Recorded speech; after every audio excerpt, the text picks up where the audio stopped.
I started a sneaker collection with just a $20 bill, and now I'm gonna buy, sell, and trade my way up to a pair of $20,000 Nike Ones. Are they still 20,000 or are they more? They're 21,000 now. What? This series just keeps getting harder and harder.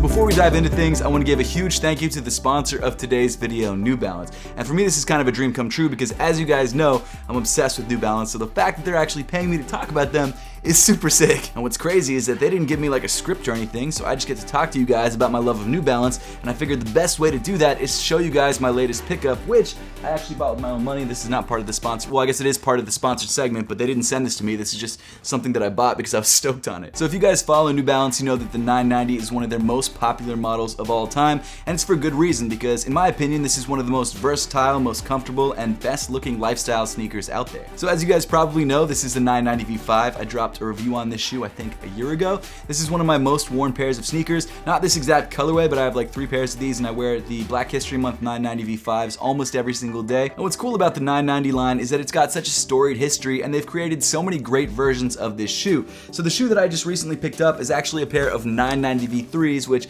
I think overall is my favorite pair of 990s. So this is actually a special edition. This is the 990 V3 Made edition, and the Made edition 990s are like limited versions of their 990 sneakers that they're slowly releasing. They started with the 990 V1s, 990 V2s, these are the 990 V3s, and they're releasing them in order up to the 990 V6, which I believe releases next year. Oh man, and then here they are, the sneakers themselves, the 990 V3s, the Made edition with this sick little red tag right there. I love it. I originally thought these were a size 9.5, but then when I actually got them in, turns out they are a size 9, which is perfect because I'm a size 9, and these fit true to size. If you guys want to grab a pair of 990 V3s, you can't grab this particular one anymore because it's sold out, but you can grab just the standard gray on gray 990 V3, and I'll actually make sure to leave a link to both the 990 V5s and the 990 V3s in the description below.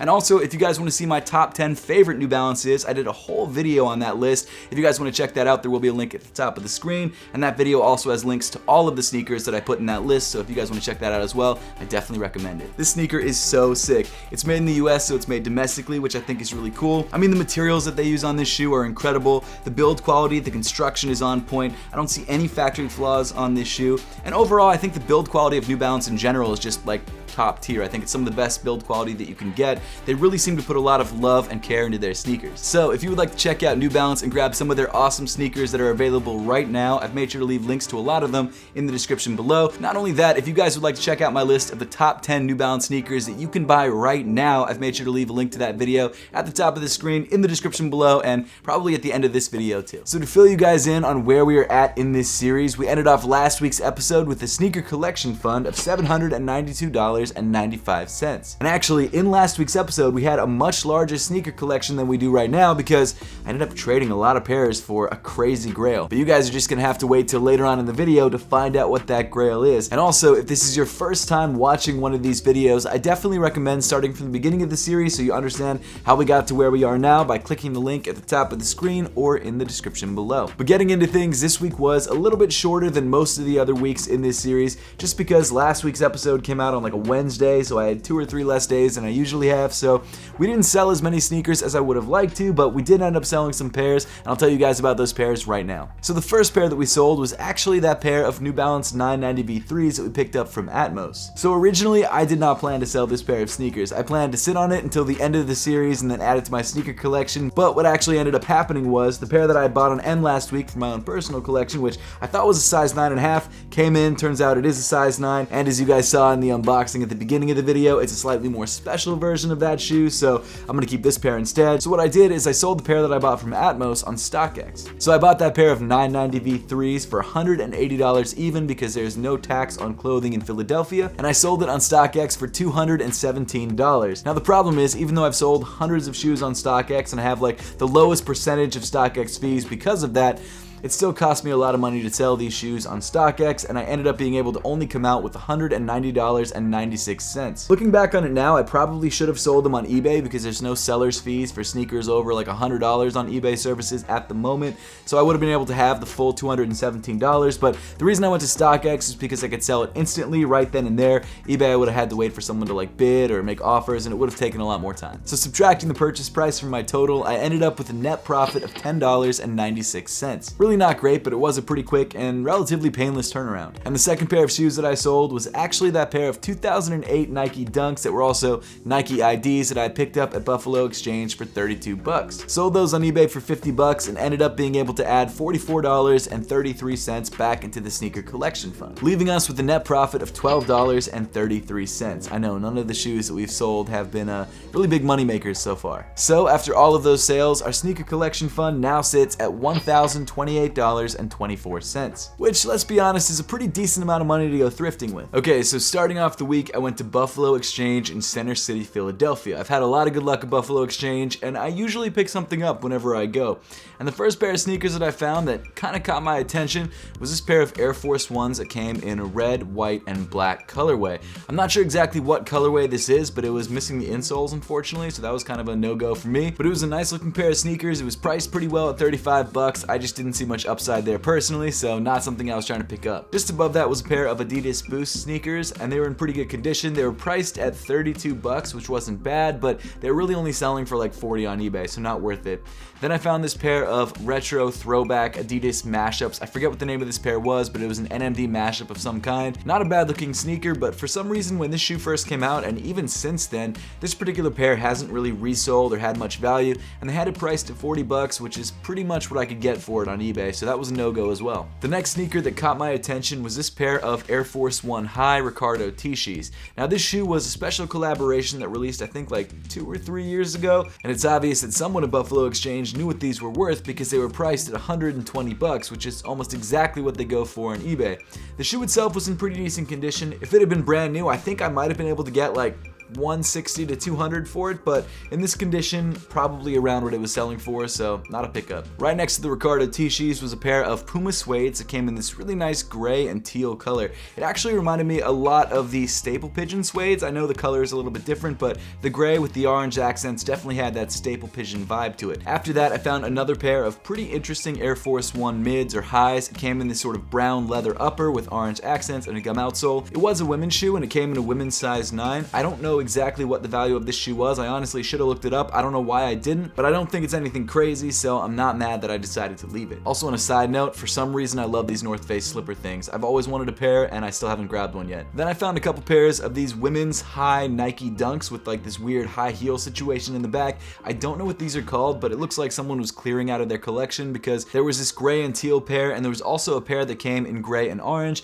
Both sneakers are fine. I know they're Dunks, but I don't think these particular Dunks have much resale value, so I wasn't really willing to take the risk because they were priced pretty high. Then I came across this pair of Air Jordan 11 Low IEs. Now we've actually seen the exact same pair sitting in Plato's closet for like months, and that's because the sole is separating from the upper of the shoe.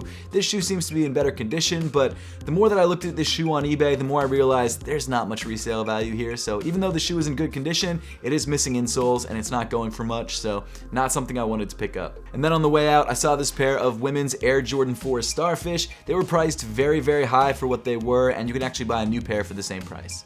So this week I did actually end up having a couple W's buying shoes online, which is kind of becoming a trend now. I don't know what it is. Maybe I have golden fingers, or maybe the shoes that I'm buying just people don't want.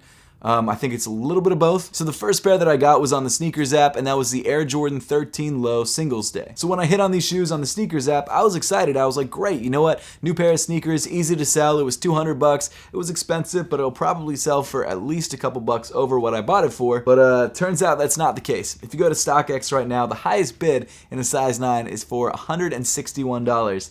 I bought these for $200. After fees, I would probably end up losing about $50 to $60. So as soon as these sneakers land on my doorstep, they're going right back to Nike. Maybe I'll unbox them in next week's episode if you guys are interested. Otherwise, I'm just gonna throw a return sticker on them and just send them right back out. I might even try and do it with the same UPS guy. Be like, yo, here's a sticker. Let me slap it on for you. There you go. I've done that before, actually. The second pair of shoes that I got was actually a pair of sneakers that I wanted, but just in a different colorway. And that shoe was the ALD New Balance 993s in the brown beef colorway. Now, while I think this colorway is fine, there's nothing wrong with it, I definitely prefer the white and blue colorway that also dropped during this release, and really would have rather won that one. Regardless, I ended up spending $212 even on this pickup, and I think I should be able to sell them for around $250 to $260 if I decide to sell them. I might use them for trade bait, or I might end up keeping them. I'm not sure yet. But this shoe I definitely am planning to unbox in the next episode, so make sure to stay tuned for that. So after that spending spree, we ended up with the sneaker collection fund of $616.24. Not as crazy, but still pretty decent to hit up Plato's with. Later in the week, I decided to stop by Lapstone and Hammer in Center City. I love their selection, they always have great stuff, and today they actually had a pair that I really wanted, and that was this pair of 990 V4s. It's like the newer version of the shoe that I literally just unboxed at the beginning of this video, but unfortunately they only had like kids and women's sizes, so nothing that I could fit. They also had this pair of Air Jordan 13 singles days sitting, so that should have been a good sign that the pair that I got is pretty much worthless because it's sitting everywhere. Not a bad looking sneaker. I like the idea of a glow-in-the-dark Air Jordan 13, but obviously not that popular of a shoe. They also had the Steve Jobs specials, the New Balance 992s, one of my favorite New Balances of all time. Unfortunately, they did not have a size 9. The smallest size I think was like a size 11 or 12. Great looking shoe. I would love to grab a pair for retail, but unfortunately I just can't find them anywhere. They keep selling out. Next, I hit up the Nike outlet / Nike factory store. I'm not sure exactly what it's called, just down the street from Lapstone and Hammer. They had a couple shoes on display, but nothing that I really wanted, so I decided to hit up the hash wall. And as usual, it's always fun to go through the hash wall and try and find hidden gems. The first pair that I found was this pair of VaporMax 21s. Unfortunately, it was at full retail value, and it looks like someone just bought it, tried it on, didn't want it. There was also this interesting multicolored pair of Pegasus 38s. Nice looking shoe, but don't need another pair of those. I have a million of them. After that, I found this pair of Jordans. I have no idea what this silhouette is. Never heard of it before. And then finally, this pair of LeBrons that we've been seeing in outlets for a while now. I guess a lot of people return them. Not a bad looking shoe, but no retail value. And then the final stop of the week was my go-to Plato's Closet. I go here at least once a week, if not twice. And today I waited in line to get in right when they opened, and it looked like they had just restocked the shelves. There were so many shoes available, I had a hard time going through all of them. It was pretty incredible. The first pair that I found was this pair of KD9s. I remember when these shoes first came out, it was like one of the most hyped up basketball performance sneakers of the time. I remember watching Wear Tester's review on it. Really great sneaker, but no resale value there. Also this pair of Jordan Futures. Now there was something a little bit weird about this shoe. I don't think it was a fake pair, but it looked like it had been worn in this really weird way, like maybe someone had just not put it on all the way and just had their heel sitting on the back of the shoe and they'd worn it like a slide. But for whatever reason, the back of the shoe was like completely compressed and crunched. Kind of a weird looking sneaker, unfortunately, and definitely no resale value for something in this condition, with also white paint on the bottom of the shoe. It looked like they had been painting in this sneaker as well. Right next to the janky Futures, we found this pair of Adidas Ultra Boosts in a size 8. Now this looked like an Adidas 4.0, I think. I don't remember exactly all the different Adidas numbers and what the prime knit patterns look like, but I think it's a 4.0. It was in surprisingly good condition. The Boost had a little bit of staining, but nothing too crazy. The upper looked like it was in good condition. The prime knit wasn't torn. The insole still had a lot of the printing on it, and it was priced at $20. So for me, that's a no-brainer. I had to pick up a pair of these, no question. Next, I found this pair of Jordans that I've never seen before. I don't know what this shoe is. It's obviously a performance Jordan. Comes with like this white, almost plasticky looking upper and this black sock liner. Not a bad looking shoe, but I have no idea what to do with this. I don't know what it is. Let me know in the comment section down below if you know. And then I saw it, one of the fakest pairs of shoes I've ever seen in my entire life. And that was this pair of mashup somethings. It had like an Air Jordan heel portion with the off-white tag. It had this weird sort of like 3D midsole outsole thing that they put on fake Yeezys.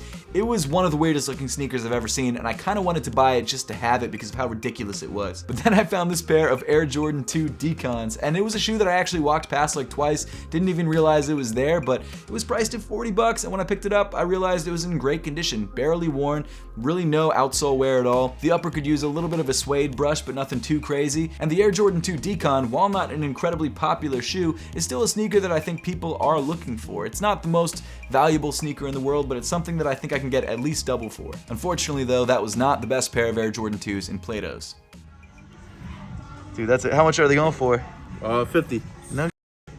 That's awesome, man. I didn't get your name, by the way. Lorenzo. Lorenzo, good to meet you. Yeah, nice to meet you. Dude, pleasure, man. Okay, so we had a pretty successful day at Plato's Closet. I went right when they opened, and I actually picked up 2 different things. The first thing that I grabbed was this pair of Adidas Ultra Boosts. I think it is a 3.0 or 4.0.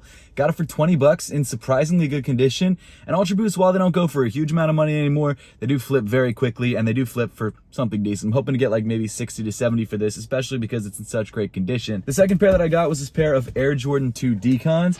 Now, I saw online that this might be a PSNY collab. I don't think it is, because I remember when these dropped like 2 years ago, there was like a maroon pair and I think a cream colored pair. I think it's just like a different take on the Air Jordan 2. But I got this for 40. It looks like it's maybe been worn like once, maybe. And I think I can flip it for like 70 to 80. Realistically, I'd like to flip it for more, but it is what it is. But the craziest find of the day at Plato's today wasn't actually by me. It was by a viewer, someone who actually came up and said, "What's up?" So shout out to Lorenzo for saying what's up. I really appreciate you watching. But he found a pair of the Air Jordan 2 lows in the original colorway. And especially now with the Off-White 2s coming out, that shoe is going to flip for a lot. It was in great condition.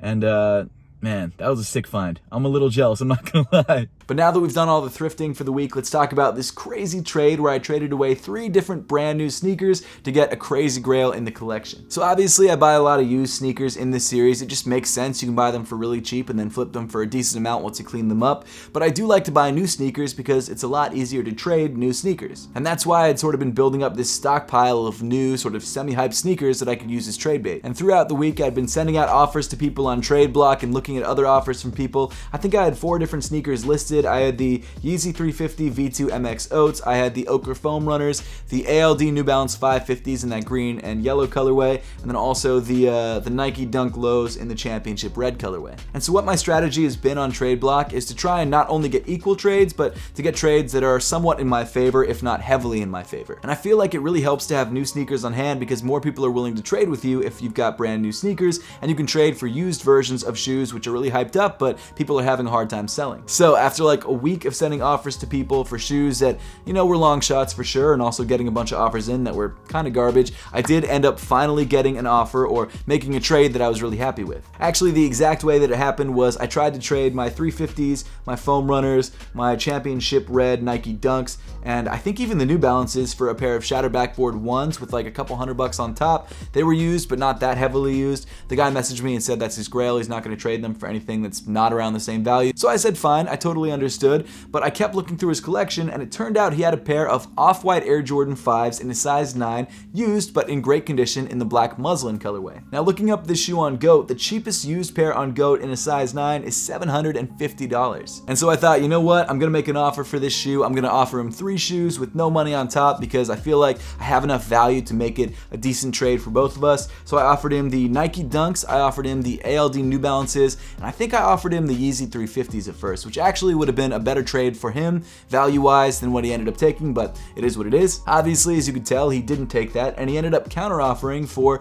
instead of the Yeezy 350s, the Ochres in their place. So we ended up making the deal. I got a pair of Off-White Air Jordan 5s in excellent condition. I paid $37.46 on trading fees, and I literally just shipped off my shoes this morning. So hopefully by next week's episode, I'll have this pair of Off-White Air Jordan 5s in, and we can unbox them together and find out what kind of condition they're in. But I want to give you guys a little bit of background on how I sort of calculated this trade and decided that this would be a trade that would be worth it for me. So like I told you guys, a pair of Off-White Air Jordan 5s used in the worst condition on GOAT was selling for $750, so I knew I could at least get $750 for this pair of shoes. So the StockX highest bid value for all of these sneakers combined was $671. That's sort of the face value that I would be getting before fees if I sold all of these sneakers to the highest bid on StockX. However, the after fee value of all of these sneakers combined was $590 on StockX. And honestly, even just that isn't bad because I paid $480 total for all 3 of these pairs. I got the Dunks for retail, I got the Foam Runners for retail, and then the ALDs I think I bought for $300 at like ThriftCon or something like that. So even if I sold all of the shoes on StockX, I would be making a profit of $110. But by trading for a pair of shoes that are worth at least $750,